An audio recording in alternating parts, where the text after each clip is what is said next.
Assalamualaikum warahmatullahi wabarakatuh dan selamat malam. Selamat malam Bapak Muza. Kami dari Selamat kelompok malam. 13 yang beranggotakan Reski Moresta Aluisia Dwi, YSC, Rizky, Satya Devendra, dan Bimo Dimas Arya. Saya sendiri. Kali ini kami akan mempresentasikan hasil temuan kami di lapangan.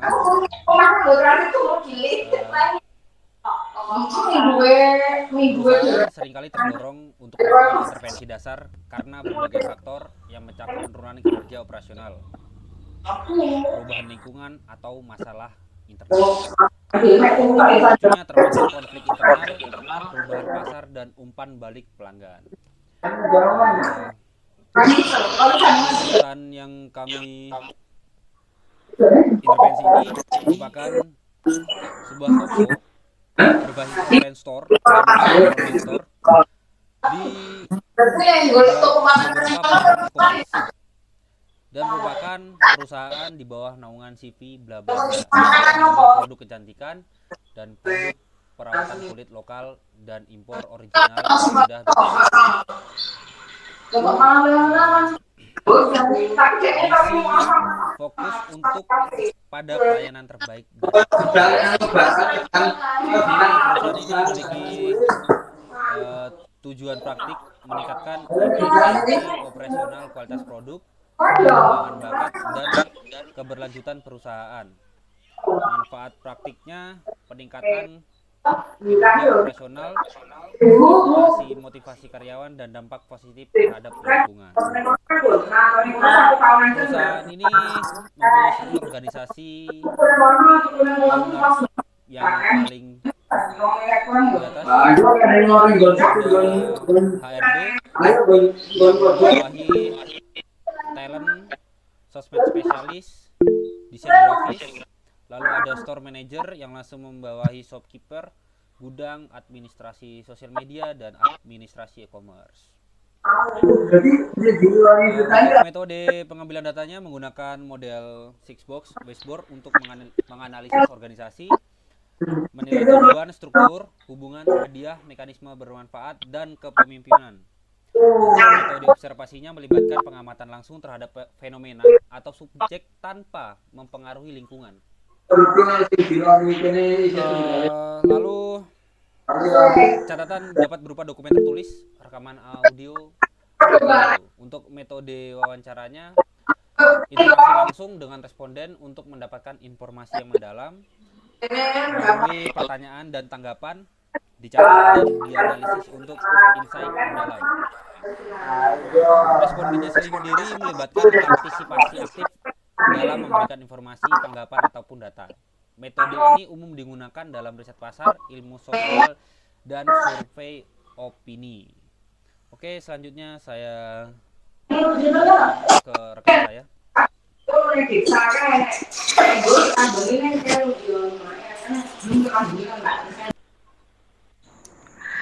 Di bab 3 ini menjelaskan mengenai hasil pengambilan data. Berikut hasil angket dari angket yang sudah tersebar ke responden. Kemudian dapat dijelaskan mengenai hasil observasi di kelompok kami ini dipecah menjadi 6 subbab. Yang pertama ini mengenai observasi kami mengenai fisik para karyawan memiliki personal yang sehat dengan berbagai kriterianya masing-masing, dan setting tempat yang kami pilih itu di ruangan tertutup dalam sebuah kantor. Secara kognitif, tidak semua karyawan mengetahui sejarah, visi misi perusahaan secara detail, tapi semua tahu siapa target pasar di Exbistur ini. Kemudian pemecahan masalah dalam bekerja, karyawan menanggapi masalah dengan cara masing-masing. Ada yang langsung bertanya ke owner, ada juga yang berdiskusi dengan kelompok atau divisinya begitu. Kemudian ada sisi emosi karyawan. Karyawan memiliki emosi yang positif, namun juga tetap memiliki emosi negatif yang dirasakan ketika melakukan sebuah kesalahan, yaitu rasa khawatir dan kelelahan saat bekerja. Secara sosial, interaksi dengan pembeli. Tidak semua karyawan berinteraksi dengan pembeli, namun semua karyawan berusaha memberikan pelayanan yang terbaik kepada customer. Interaksi dengan teman kerja, job desk yang diberikan berhubungan satu sama lain, maka karyawan itu perlu interaksi dengan rekan kerja yang lainnya. Kemudian ada interaksi dengan owner. Semua karyawan berinteraksi dengan owner apabila perlu mendiskusikan mengenai kesejahteraan karyawan. Secara motorik kasar, itu hanya lebih berjalan mengelilingi toko bekerjanya karena mereka dibagi per plot-plot begitu, dan kemudian motorik halusnya dapat mengontrol pekerjaan. Secara komunikasi verbal dan non-verbal berupa gestur tubuh yang ditampilkan oleh karyawan, dan karyawan itu berkomunikasi langsung dengan owner saat perlu diskusi, menyambut customer dengan ramah, serta menangani komplain dengan bijaksana. Hasil dari wawancara, beberapa wawancara dilakukan kepada 9 subjek. Dapat ditemukan gambaran sebagai berikut. Tujuan, tidak semua karyawan memahami terkait visi misi dan tujuan perusahaan yang sudah dijelaskan juga tadi di observasi. Kemudian struktur organisasi di dalam perusahaan Xbistor ini masih belum lengkap, masih banyak posisi-posisi yang kosong yang belum diisi oleh oleh ahli di bidangnya. Kepemimpinan, seluruh keputusan harus didasarkan oleh persetujuan direktur. Setelah itu baru dilanjutkan oleh divisi masing-masing yang menerapkan kebijakan kepada karyawan di bawahnya. Secara hubungan, untuk hubungan baik dengan sesama rekan kerja, selevel maupun dengan atasan, tidak ada senioritas dan tetap menjunjung rasa hormat dan sopan santun. Belum ada reward juga yang diberi, belum ada pembagian kriteria reward atau bonus tertentu sesuai dengan kinerja yang dihasilkan. Mekanisme perubahan terkait dengan perencanaan dan kontrol tugas karyawan belum sesuai antara job desk dan posisinya. Namun secara keseluruhan yang jelas, tugas manajer adalah menyampaikan hasil kerja kepada direktur dan dalam rentang waktu tertentu. Sikap terhadap perubahan, tidak ada senior dalam perusahaan sehingga karyawan tidak akan dilakukan sewenang-wenangnya, dan para atasan juga menghargai kebutuhan masing-masing karyawan. Untuk pengambilan data tersendiri di kelompok kami itu ada 4 hari di Selasa, Rabu, Kamis. Kemudian ada dokumentasi dan integrasi data. Berdasarkan pengambilan data yang telah kelompok kami ambil, terdapat 4 aspek yang skor rata-ratanya masih rendah, yaitu struktur, sikap terhadap perubahan, reward, dan tujuan. Dari keempat aspek tersebut dikuatkan oleh data yang diperoleh melalui wawancara dengan 9 partisipan, di mana seperti struktur organisasi yang masih belum jelas dan belum lengkap, job desk yang tidak sesuai dengan posisi seharusnya, permasalahan terkait izin atau cuti masih sulit, kurangnya pengetahuan terkait sejarah perusahaan, visi misi dan tujuan yang jelas.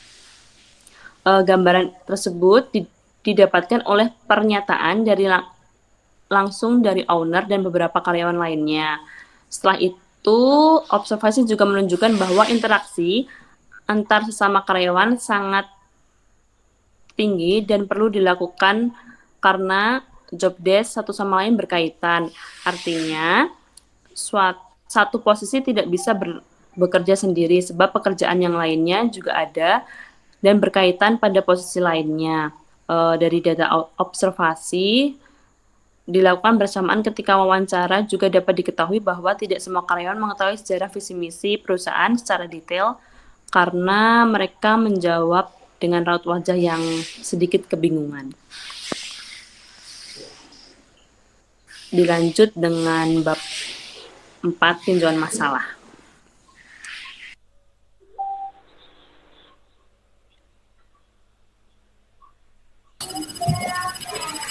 Di bab 4 ini saya akan menjelaskan tentang tinjauan masalah. Pada tinjauan masalah ini nanti terdapat analisis masalah dan diagnosis masalah. Untuk analisis masalah sendiri berdasarkan hasil wawancara kepada 9 orang partisipan yang merupakan bagian dari karyawan Xbistore ini, ditemukan beberapa gambaran masalah yang ada di perusahaan tersebut, seperti struktur organisasi yang masih belum jelas dan lengkap, job desk yang tidak sesuai dengan posisi seharusnya, permasalahan terkait izin atau cuti juga masih sulit, dan kurangnya pengetahuan terkait sejarah perusahaan, visi misi, dan tujuan yang jelas. Yang pertama, untuk struktur organisasi yang belum jelas dan lengkap. Untuk struktur organisasi yang tidak jelas ini dapat menyebabkan ketidakjelasan dalam pembagian tugas dan tanggung jawab pada setiap karyawan, dan mengakibatkan ketidakefisienan operasional dan komunikasi yang tidak lancar di antara anggota tim. Untuk job desk yang tidak sesuai dengan posisi seharusnya ini dapat mengakibatkan ketidakpuasan karyawan dan rendahnya produktivitas. Karyawan yang tidak memiliki tanggung jawab yang sesuai dengan keahlian dan kepentingannya mungkin merasa kurang termotivasi. Terkait permasalahan izin dan cuti yang sulit, dapat menciptakan ketidaknyamanan dan frustasi di antara karyawan. Hal ini juga akan berdampak pada keseimbangan kehidupan kerja dan kehidupan pribadi, serta juga akan mempengaruhi produktivitas dalam bekerja. Untuk kurangnya pengetahuan terkait sejarah perusahaan, visi dan misi dan tujuan, itu juga akan dapat menghambat identifikasi karyawan terhadap tujuan organisasi dan dapat menghambat pencapaian tujuan jangka panjang. Berdasarkan kuesioner yang dibagikan kepada partisipan, ini memuat 7 aspek yang terdiri dari tujuan, struktur, kepemimpinan, hubungan, penghargaan atau reward, mekanisme tata kerja, dan sikap perubahan. Pada tabel yang terlampir ini ada aspek untuk skor total dan rata-rata. Bisa dilihat ya, dari skor pada kuesioner yang dibagikan ini menunjukkan bahwa setiap aspek masih memiliki rata-rata yang rendah, yang artinya masih perlu perbaikan ke depannya untuk perusahaan tersebut. Untuk diagnosis masalah, berdasarkan wawancara yang telah dilakukan, ada beberapa masalah yang ditemukan dan dapat diidentifikasi berdasarkan faktor penyebab dan dampaknya. Untuk beberapa masalah itu, yang pertama ada di struktur organisasi yang tidak jelas dan lengkap. Untuk faktor penyebabnya adalah ketidakjelasan pembagian tugas dan tanggung jawab, kurangnya dokumentasi terkait peran dan tanggung jawab anggota tim, komunikasi yang tidak efektif, keterbatasan komunikasi antar divisi atau tingkat hierarki yang tidak terdefinisikan dengan baik.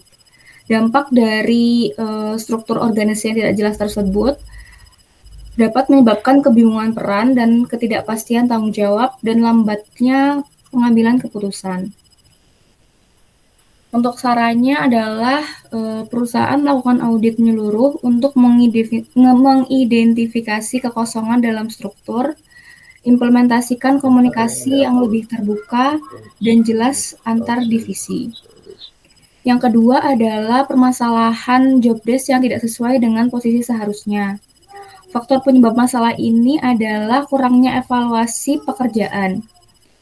Perusahaan seharusnya memiliki kebijakan yang tidak memperbarui job desk secara berkala. Ketidakjelasan kriteria penugasan, kurangnya pemahaman tentang kriteria penugasan dan kebutuhan pekerjaan. Dampak dari job desk yang tidak sesuai dapat menyebabkan tidak kepuasan karyawan, penurunan produktivitas, dan peningkatan tingkat kesalahan. Untuk sarannya adalah melakukan evaluasi menyeluruh terhadap fungsi setiap posisi, mengkomunikasikan secara jelas kriteria penugasan dan tanggung jawab setiap divisi atau setiap tim. Untuk permasalahan yang ketiga yaitu terkait izin dan cuti yang masih sulit. Untuk faktor penyebabnya itu adalah prosedur yang rumit dan ketidakjelasan kebijakan. Di perusahaan ini, sistem izin dan cuti yang kompleks dan sulit diakses ini, kurangnya informasi yang jelas tentang kebijakan atau cuti. Dampak dari permasalahan ini adalah kesulitan dalam mendapatkan izin, dapat menciptakan ketidaknyamanan, penurunan moral karyawan, dan mengganggu keseimbangan kehidupan kerja karyawan dan kehidupan pribadi karyawan. Sarannya adalah mensederhanakan prosedur izin atau cuti dan mengkomunikasikan kebijakan dengan jelas dan pastikan ketersediaan informasi yang mudah diakses. Permasalahan yang keempat adalah kurangnya pengetahuan terkait sejarah perusahaan, visi dan misi, dan tujuan perusahaan. Untuk faktor penyebabnya sendiri yaitu kurangnya pelatihan terhadap karyawan. Karyawan belum menerima pelatihan yang cukup terkait sejarah, visi misi, dan tujuan perusahaan. Adanya juga kurang komunikasi. Informasi terkait visi dan misi tidak disampaikan secara rutin atau efektif. Dampaknya adalah kurangnya pengetahuan terkait visi dan misi dapat mengurangi keterlibatan karyawan dan menghalangi tujuan organisasi. Sarannya yaitu mensosialisasikan secara rutin visi dan misi tujuan perusahaan dan memberikan pelatihan terkait sejarah dan nilai-nilai perusahaan. Dan berdasarkan kuesioner tersebut, terdapat 4 aspek yang memiliki skor rata-rata rendah, yaitu tentang tujuan, struktur, kepemimpinan dan hubungan, dan penghargaan, mekanisme perubahan, sikap terhadap perubahan. Yang pertama yaitu tentang tujuan. Faktor penyebabnya yaitu kurangnya komunikasi tujuan. Tidak adanya komunikasi yang cukup dan jelas terkait tujuan organisasi. Ketidakpahaman anggota tidak sepenuhnya memahami tujuan organisasi dan kurangnya dukungan. Sarannya yaitu untuk meningkatkan komunikasi terkait tujuan organisasi dan memberikan pelatihan dan dukungan agar anggota memahami dan mendukung tujuan. Yang kedua yaitu tentang struktur. Faktor penyebabnya ketidaksesuaian struktur dan kurangnya fleksibilitas struktur. Sarannya adalah meninjau kembali struktur organisasi dan menyesuaikan dengan tujuan perusahaan dan membuat struktur yang lebih fleksibel dan adaptif. Yang ketiga yaitu tentang kepemimpinan. Kurangnya keterampilan manajerial dan ketidakjelasan peran kepemimpinan. Untuk sarannya yaitu melakukan pelatihan kepemimpinan dan pengelolaan konflik serta mengkomunikasikan peran kepemimpinan dengan jelas kepada karyawan. Yang keempat yaitu tentang hubungan. Faktor penyebabnya adalah ketidakjelasan komunikasi dan kurangnya keterlibatan.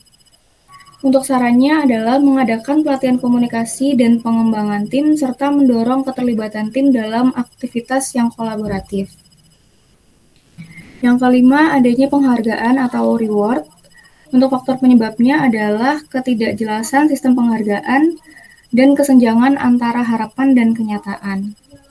Untuk sarannya adalah mengevaluasi dan meningkatkan transparansi sistem penghargaan atau reward dan memahami harapan karyawan dan menyesuaikan reward sesuai dengan yang diharapkan.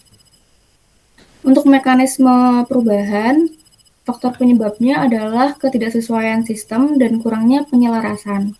Untuk sarannya adalah melakukan evaluasi menyeluruh terhadap sistem-sistem yang ada dan menyelaraskan perencanaan dengan implementasi tugas karyawan.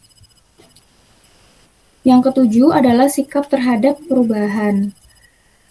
Faktor penyebabnya adalah resistensi terhadap perubahan dan kurangnya komunikasi perubahan. Untuk sarannya adalah mengkomunikasikan manfaat perubahan secara terbuka dan transparan, serta mendorong partisipasi dan keterlibatan karyawan dalam perencanaan perubahan. Dan untuk selanjutnya adalah bab 5, yaitu tinjauan pustaka, akan dilanjutkan dengan teman saya. Ya, untuk bab 5 itu tinjauan pustaka. Dari mulai definisi organisasi menurut Robin DKK pada tahun 2017 itu, organisasi merupakan suatu entitas yang terdiri dari individu-individu atau kelompok-kelompok yang bekerja sama-sama untuk mencapai tujuan bersama. Organisasi dapat ditemukan di berbagai konteks seperti bisnis, pemerintahan, pendidikan, atau nirlaba. Organisasi memiliki struktur, budaya, dan tujuan tertentu yang memandu kegiatan anggotanya. Lalu kita mulai ke aspek-aspek pengembangan organisasi. Menurut John P. Kotter itu ada 8 aspek ya. Yang pertama itu ada urgensi. Di situ Kotter menekankan pentingnya menciptakan kesadaran akan kebutuhan perubahan di seluruh organisasi. Tanpa urgensi, upaya perubahan mungkin terhambat, pemahaman akan keadaan darurat memotivasi orang untuk mengambil tindakan. Lalu ada pembentukan tim perubahan, building the leading coalition. Di situ Cotton menyarankan untuk membentuk koalisi yang kuat yang memiliki dukungan dan keahlian yang cukup untuk mendorong perubahan. Lalu ada visi dan strategi perusahaan, ada komunikasi yang efektif, terus pemberdayaan karyawan, lalu ada perencanaan dan pencapaian yang cepat. Di sini Kotter menyarankan untuk mencapai kemenangan cepat yang dapat diukur untuk mempertahankan momentum dan meyakinkan para pemangku kepentingan bahwa perubahan adalah arah yang benar. Lalu ada konsolidasi, lalu ada institusional perubahan. Di sini menekankan pentingnya membuat perubahan menjadi bagian dari budaya organisasi. Ini melibatkan penggabungan perubahan ke dalam kebiasaan dan nilai-nilai yang mendasari organisasi. Lalu di sini ada faktor-faktor pengembangan organisasi. Yang pertama itu ada faktor lingkungan. Di dalam lingkungan eksternalnya dibagi lagi menjadi beberapa bagian. Yang pertama ada perubahan teknologi. Perubahan teknologi ini dapat mempengaruhi suatu organisasi. Lalu persaingan industri, tingkat persaingan antara industri satu dengan yang lain itu sangat ketat persaingan industrinya. Lalu regulasi pemerintah, di sini perubahan dalam peraturan dan kebijakan pemerintah dapat mempengaruhi struktur industri dan tuntutan lingkungan. Memerlukan adaptasi organisasinya. Lalu ada perubahan demografi dan kependudukan. Perubahan dalam demografi dan distribusi penduduk dapat mempengaruhi pasar, sasaran, dan tuntutan konsumen. Lalu ada perubahan sosial dan budaya. Di sini perubahan dalam nilai-nilai sosial dan budaya masyarakat dapat mempengaruhi preferensi konsumen dan tuntutan etika bisnis. Lalu ada lingkungan internal, yaitu ada budaya organisasi yang mencakup nilai-nilai norma, lalu ada struktur organisasi, lalu ada sumber daya manusia, keuangan dan kinerja keuangan, lalu ada teknologi informasi. Lalu di sini menurut Peter Drucker itu ada strategi pengembangan organisasi dibagi menjadi 7. Itu yang pertama itu ada inovasi dan kewirausahaan untuk strategi pengembangannya, lalu ada fokus pada pelanggan, lalu pemahaman tentang pasar dan lingkungan bisnis yang ingin kita buat, lalu ada manajemen pengetahuan dan karyawan, lalu ada manajemen risiko yang bijak dari suatu bisnis itu sendiri, lalu ada kemitraan dan aliansi, lalu ada mengukur kinerja dan mengelola efisiensi dari dari strategi pengembangan organisasi. Nah, untuk bab 5 di sini udah selesai, kita lanjut ke bab 6 tentang rancangan intervensi. Oke. Rancangan intervensi teknostruktural, analisis dan redefinisi jobdesk. Tujuan intervensi, meningkatkan kesesuaian jobdesk dengan tujuan organisasi, serta meningkatkan efisiensi dan produktivitas. Langkah-langkah, identifikasi kebutuhan dan tujuan, menilai dan meningkatkan kesesuaian jobdesk dengan tujuan organisasi. Pemetaan jobdesk saat ini melibatkan tim dan karyawan untuk menganalisis tugas dan tanggung jawab, identifikasi keterkaitan dengan tujuan organisasi, tinjau kembali strategi organisasi dan sesuaikan jobdesk. Konsultasi dengan karyawan, yaitu dengan wawancara dan diskusi untuk memahami perspektif karyawan terkait pekerjaan mereka.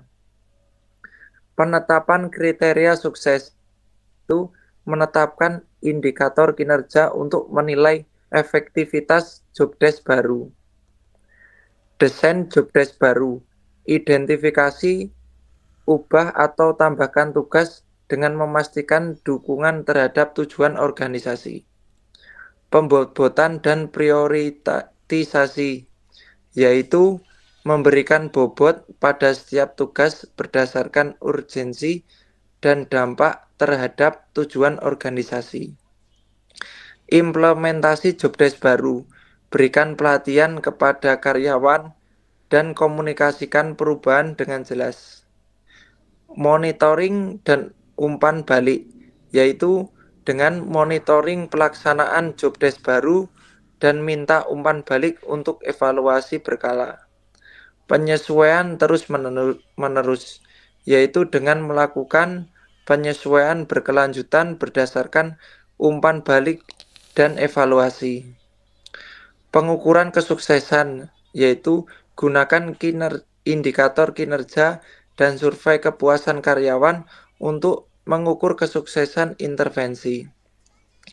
Rancangan intervensi human resource, kompensasi dan penghargaan reward, yaitu tujuan intervensi meningkatkan keadilan dan transparansi dalam sistem kompensasi, meningkatkan motivasi dan kinerja karyawan melalui program penghargaan, menyusun strategi kompensasi yang kompetitif. Langkah-langkah analisis kebutuhan, yaitu survei kepuasan karyawan dan wawancara untuk memahami harapan terkait kompensasi dan penghargaan. Kompensasi yaitu dengan gaji berkala dan tunjangan. Dengan pastikan tingkat kompensasi yang kompetitif dengan kajian pasar. Sistem evaluasi kinerja terkait kompensasi, yaitu perbarui sistem evaluasi kinerja terkait dengan kebijakan kompensasi. Selanjutnya, program bonus kinerja, yaitu kembangkan program bonus terkait penyampaian tujuan. Penghargaan yaitu program penghargaan dan pengakuan, desain program penghargaan formal dan informal. Kriteria penghargaan, yaitu tetapkan kriteria jelas untuk pemberian penghargaan. Sistem penghargaan non-moneter, yaitu dengan kembangkan sistem penghargaan non-moneter yang sesuai dengan preferensi karyawan. Selanjutnya, pelaksanaan dan komunikasi, yaitu adakan pelatihan dan luncurkan program baru secara resmi. Selanjutnya, monitoring dan evaluasi. Tetapkan indikator kinerja untuk mengukur efektivitas program dan lakukan evaluasi berkala. Selanjutnya, penyesuaian kontinu. Sesuaikan program berdasarkan umpan balik dan hasil evaluasi untuk meningkatkan sesuai kebutuhan organisasi.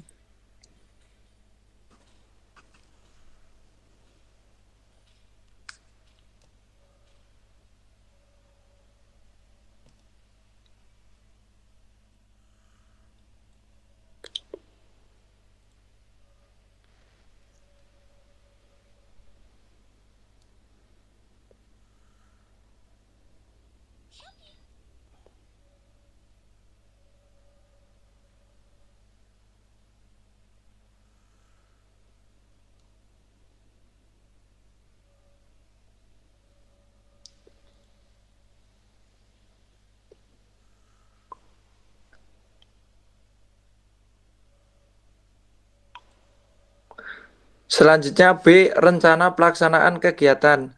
1. Rencana pelaksanaan kegiatan intervensi teknostruktural, analisis dan redefinisi jobdesk.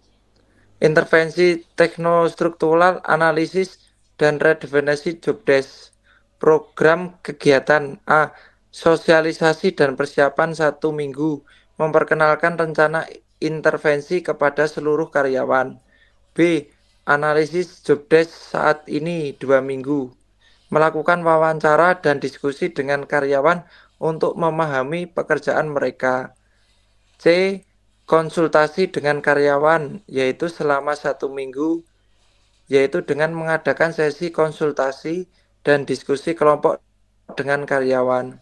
D. Perancangan ulang jobdesk 3 minggu, yaitu menganalisis hasil konsultasi dan identifikasi perubahan yang perlu dilakukan. E. Pemetaan prioritas dan pembobotan selama 1 minggu, yaitu menetapkan prioritas memberikan bobot pada setiap tugas.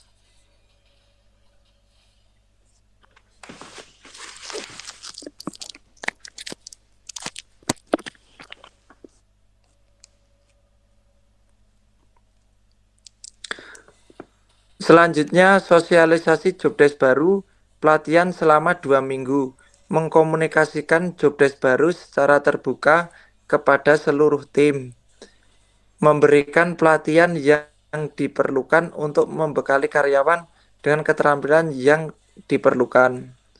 G. Implementasi jobdesk baru selama 3 minggu, mengimplementasikan jobdesk baru secara bertahap, memberikan dukungan dan bimbingan kepada karyawan selama implementasi.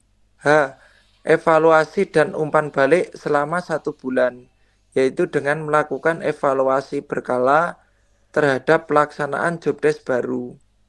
Selanjutnya, mengumpulkan umpan balik dari karyawan dan melakukan penyesuaian jika diperlukan. I. Penetapan kriteria sukses dan monitoring kontinu selama 1 bulan, menetapkan indikator kriteria sukses dan memonitor secara terus-menerus. Selanjutnya, melakukan penyesuaian berkelanjutan untuk memastikan efektivitas jobdesk. Langkah-langkah kegiatan, sosialisasi dan persiapan, yaitu persiapan materi, presentasi, dan panduan intervensi. Selanjutnya, pengenalan rencana kepada seluruh tim. 2. Analisis jobdesk saat ini, yaitu penjadwalan wawancara dengan karyawan. Selanjutnya, pengumpulan data mengenai tugas dan tanggung jawab masing-masing posisi. 3. Konsultasi dengan karyawan, yaitu penyelenggaraan sesi konsultasi dan diskusi kelompok. Selanjutnya, dokumentasi umpan balik dari karyawan. Selanjutnya, poin keempat, perancangan ulang jobdesk, yaitu analisis hasil konsultasi, merevisi jobdesk sesuai kebutuhan organisasi. Selanjutnya, poin yang kelima, pemetaan prioritas dan pembobotan, yaitu penetapan kriteria prioritas. Selanjutnya, pembobotan tugas dan tanggung jawab. Selanjutnya, poin ke-6, sosialisasi jobdesk baru dan pelatihan, yaitu persiapan materi sosialisasi dan juga pelaksanaan sesi pelatihan. Selanjutnya, untuk poin yang ke-7, implementasi jobdesk baru, yaitu dengan pengawasan pelaksanaan jobdesk baru. Dilanjutkan dengan sesi bimbingan untuk memastikan pemahaman dan penerapan yang benar. Selanjutnya, poin yang ke-8, evaluasi dan umpan balik, yaitu dengan pengumpulan data evaluasi dan analisis umpan balik dan perbaikan yang diperlukan. Selanjutnya, untuk poin yang ke-9, penetapan kriteria sukses dan monitoring kontinu, yaitu penetapan indikator kriteria sukses. Selanjutnya, pemantauan dan evaluasi berkelanjutan. Untuk waktu, rencana dilaksanakan dalam kurun waktu 5 bulan, dimulai dari sosialisasi hingga monitoring kontinu. Dan untuk tempat, untuk sosialisasi, konsultasi, dan pelatihan dilaksanakan di ruang pertemuan perusahaan. Untuk proses analisis perancangan ulang jobdesk dapat dilakukan di ruang kerja masing-masing tim atau menggunakan platform kolaboratif online. Untuk tim kerja, tim intervensi teknostruktural, yaitu manajer HRD sebagai pemimpin proyek. Untuk anggota tim yang mewakili masing-masing posisi, yaitu seperti manajer, admin, subkeeper, sosial media spesialis. Dan selanjutnya untuk tim pelaksana, yaitu semua karyawan yang terlibat dalam perubahan jobdesk. Untuk selanjutnya, untuk nomor 2, rencana pelaksanaan, yaitu rancangan intervensi HR, kompensasi, dan penghargaan reward. Untuk program kegiatan, untuk poin yang pertama, peningkatan sistem kompensasi, yaitu A, kajian gaji dan tunjangan. Untuk yang B, evaluasi kinerja terkait kompensasi. Untuk C, pengembangan program bonus kinerja. Untuk poin yang kedua, optimasi sistem penghargaan, yaitu A, pembaharuan program penghargaan dan pengakuan. B, penetapan kriteria penghargaan. Untuk yang C, pengembangan sistem penghargaan non-moneter. Langkah-langkah kegiatan. Langkah yang pertama, kajian dan tunjangan 2 bulan, yaitu identifikasi dan pilih konsultan HR untuk melakukan kajian. Survei gaji industri sejenis, menganalisis penyusunan rekomendasi penyesuaian gaji.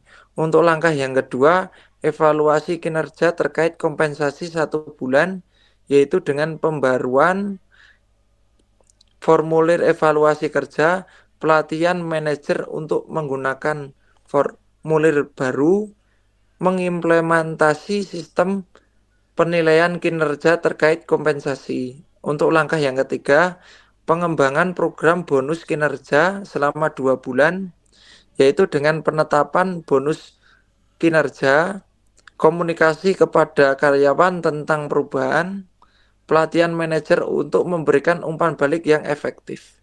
Untuk langkah yang keempat, pembaruan program penghargaan dan pengakuan, yaitu selama 1 bulan. Tinjauan program penghargaan existing. Selanjutnya, konsultasi dengan karyawan untuk mendapatkan umpan balik. Selanjutnya, penyusunan program baru berdasarkan umpan balik. Untuk langkah yang kelima, penetapan kriteria penghargaan 2 bulan, yaitu melibatkan karyawan dalam menetapkan kriteria penghargaan. Selanjutnya, memvalidasi kriteria dengan manajer dan HR. Selanjutnya, untuk langkah yang keenam, pengembangan sistem penghargaan non-moneter, yaitu dilakukan selama 1 bulan. Pemilihan bentuk penghargaan non-moneter. Selanjutnya, persiapan kampanye penghargaan non-moneter, dan dilakukan selanjutnya peluncuran sistem penghargaan non-moneter. Untuk waktu, rencana dilakukan dalam kurun waktu 9 bulan, dimulai dari kajian gaji dan tunjangan hingga pengembangan sistem penghargaan non-moneter.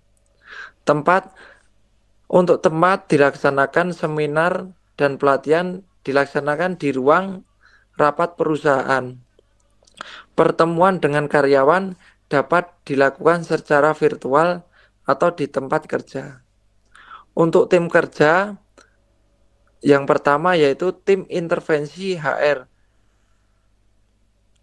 yaitu HR manager manajer departemen terkait.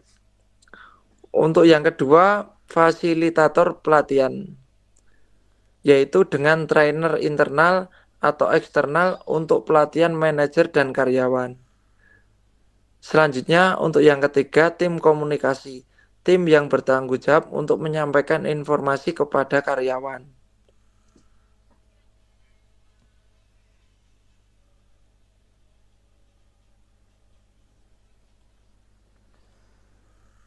Mungkin hanya itu dari kelompok kami. Kurangnya mohon dimaafkan. Selamat malam. Assalamualaikum warahmatullahi wabarakatuh.